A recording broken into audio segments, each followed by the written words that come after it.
Donc c'est quoi l'agriculture du vivant pour vous?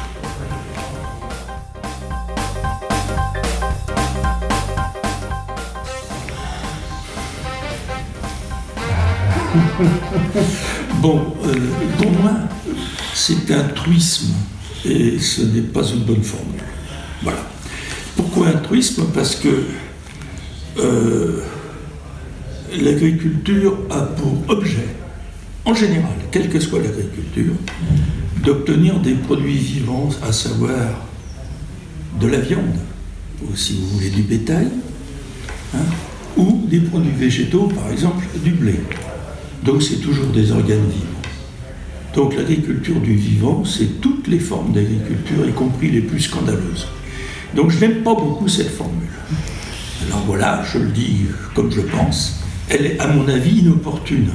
Alors en réalité, elle a un autre objectif, c'est d'insister qu'il faudrait que tous les sols soient vivants, que tout... Alors, pris dans ce sens-là, c'est positif. Mais c'est pas ce qu'elle dit. Bon. Je préfère de très loin l'agroécologie. Et alors, à ce moment-là, je le préfère d'autant plus que je suis le seul à employer le mot écologie correctement. Ça veut dire que toutes les autres personnes, non. Hein, c'est très prétentieux. Mais il se trouve qu'en 1976, j'ai découvert, après 15 ans, non 14 ans, de recherche, car j'étais diplômé d'écologie depuis 14 ans, la définition du mot écologie. Depuis que je l'ai découverte en 1976, je m'y tiens. Et cette définition dit que c'est une science, donc pas un mouvement sociopolitique, pas non plus le baratin des scientifiques actuels qui parlent d'écologie, mais qui ne connaissent pas la définition, donc ne respectent pas l'objet de la science. En l'objet, je vais en parler. D'abord, ça commence par le mot suivant, qui est même une méthode, science globale. Ça veut dire qu'il faut tout prendre en compte, y compris ce qui n'est pas vivant, car elle porte sur les relations des organismes, donc vivants, avec leur milieu extérieur, c'est-à-dire non vivant. L'écologie a donc les relations des deux. On ne peut pas faire des relations avec une partie. Ce qui est la tendance lourde des biologistes en sciences. Quand ils parlent d'écologie, ils ne regardent pas ce qui se passe autour de l'organisme qu'ils étudient. Donc, moi j'adore agroécologie parce que ça veut dire quoi? Que c'est une approche globale où on tient compte, et là on vient de l'entendre, des sols qui sont essentiellement minéraux, hein, mais aussi organiques, par la matière organique morte, pas vivante. Donc c'est toujours pas vivant. Et puis, dessus, on implante effectivement les productions agricoles, c'est-à-dire animales et végétales. Voilà. Alors c'est très long comme réponse. C'est d'abord une réfutation d'un mot qui, à mon avis, est sympathique, mais pas opportun. Agroécologie, oui, à condition de savoir ce que c'est que l'écologie. Aujourd'hui, pour moi, si les sols ont été vivants, grâce aux fougères, il y a 200 millions d'années, sur la plaque terrestre est apparue une couche donc, de matière organique carbonée, hein, parce que les fougères, les prêles et les lycopodes ont fixé des sommes astronomiques de carbone, ont fabriqué des sommes astronomiques de matière organique carbonée, qui ne pouvaient pas se minéraliser du fait qu'elles étaient trop carbonées et en trop grande masse. Donc ce qu'a fait simplement par leur propre poids, ces couches de matière organique se sont enfoncées d'elles-mêmes, ou par la tectonique des plaques, ou par les sédimentations, se sont retrouvées englouties. Alors, si se sont retrouvées englouties dans l'eau de mer, ça a donné du pétrole. Si se sont retrouvées dans les terrains secs ou dans l'eau douce, ça a donné le charbon. Et puis, par contre, il est resté une partie de cette matière organique en surface de la plaque terrestre qui s'est recombinée avec le minéral de la plaque terrestre et qui a permis l'installation de toute une vie, là, justement, de ce qu'on appelle les sols vivants, de tout ce qui vit dans le sol, les champignons, les bactéries, les insectes, les tout petits insectes mais microscopiques comme les colamboles, les vers de terre, Et les racines. Mais après, les racines des plantes, de tout ce qui vit dans le sol, et le vivant du sol, ça va de la bactérie à l'éléphant. Hein, c'est tout ce qui vit dans le sol ou sur le sol. Et c'est ça qui fait cette couche vivante. Et cette couche vivante qui a resté vivante jusqu'au moment où l'homme a commencé à faire de l'agriculture, il y a 10 000 ans, et puis que périodiquement l'homme a repermis de redevenir vivant, a détruit la vie, il ne reste plus que le support, le squelette, quoi. Parce que les sols, c'est ce qu'on appelle d'ailleurs en botanique, il y a des biotopes qu'on appelle les sols squelettiques. Et donc, à d'autres périodes, la vie a repris, à d'autres périodes, on a à nouveau tout détruit, à d'autres périodes, la vie a repris, à d'autres périodes, on a à nouveau tout détruit. Entre autres, à l'époque romaine, on a tout détruit la vie des sols, et c'est grâce à ça qu'on a eu la Camargue. Autrement, on n'aurait jamais eu la Camargue, hein. C'est la terre arabe des Hautes-Alpes qui est descendue.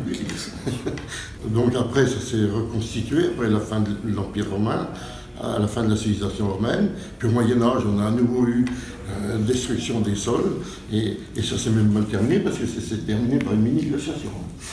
Et puis là, on est à nouveau dans une phase, les sols sont redevenus vivants, se sont reforestés, et à nouveau, là, on est dans une phase de déforestation et de destruction des sols, de destruction de la vie des sols. Et c'est pour ça, si on ne veut pas finir comme ça a fini à l'époque romaine, comme ça a fini au Moyen-Âge, eh ben, il faut remettre de la vie dans les sols, il faut retrouver des sols vivants. Et un sol vivant, ben, c'est un sol qui fonctionne naturellement, sans qu'on ait à intervenir. Normalement, on ne devrait pas avoir à intervenir. La nature, elle sait faire. Il y a 400 millions d'années, enfin il y a 200 millions d'années qu'elle sait gérer un sol.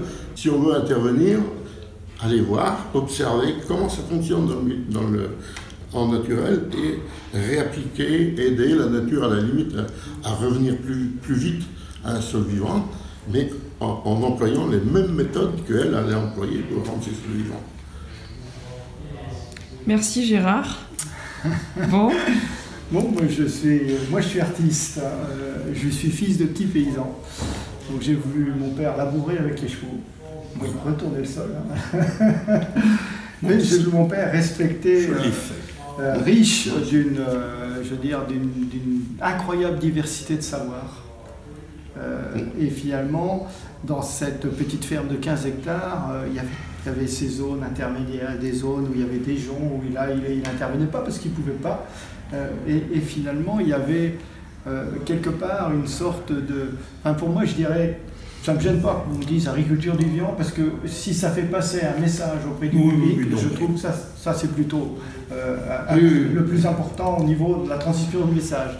Mais je dirais, moi, l'agriculture de la diversité des vies, de celle du sol, de ce qu'il y a au-dessus du sol. Enfin, moi, c'est le mot de cette interaction, cette diversité, et de tous ces savoirs qui ont été acquis au cours, et tous les savoirs de l'agriculture du vivant, moi, c'est celle qui va, quelque part, exclure ou chasser ou lutter de toutes ses forces contre toutes ces pratiques qui détruisent la vie et qui détruisent les sols, qui détruisent... Enfin, bon, je ne m'exprime pas bien, mais je vois bien dans tout ce qui se passe là au cours de ces conférences, on voit bien que c'est l'impasse dans laquelle on est, quoi. Cette pseudo-science qui nous a conduit à faire des trucs qui sont complètement invraisemblables au niveau du désastre qu'on a mis en place, mais des profits que ça génère. C'est pour ça que c'est aussi si difficile à combattre.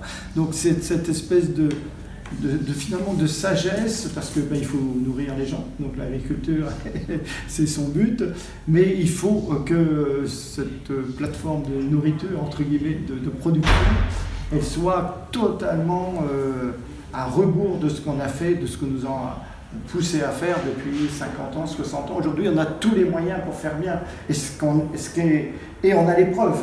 On a des agriculteurs ou des paysans, je préfère le mot de paysans, qui le mettent en œuvre plus ou moins bien. Il y en a qui sont dans un cheminement, mais c'est vraiment la diversité des pratiques, la diversité de la vie, des vies que ça génère à tous les niveaux. Enfin, voilà, c'est très brouillon, mais Moi, je ressens ça comme vraiment je veux dire qu'il y a 500 personnes et qu'on ait refusé du monde pour ces rencontres.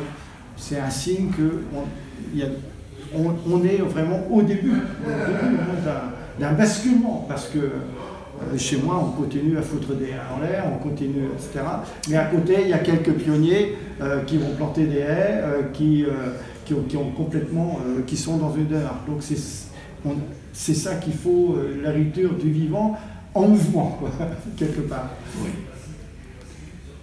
Bon. Est-ce que vous pensez... Je peux rectifier ce que j'ai dit tout à l'heure. Rapidement, ouais, parce que j'ai presque plus de stockage, donc rapidement. Bon, j'ai rien contre l'expression agriculture du vivant, parce que le sol est défini comme la partie de la terre qui a la vie. La plus riche. Bon, alors si on prend le vivant comme ça, à condition d'y mettre le reste du sol, je suis tout à fait pour l'agriculture du vivant. Mais je préfère agroécologie parce que pour moi, c'est la science fondamentale. Donc, est-ce que vous êtes d'accord pour dire que des sols vivants, ça rend des humains plus vivants aussi? Mais les humains ne vivent que grâce au sol vivant. L'humanité, elle s'alimente, non?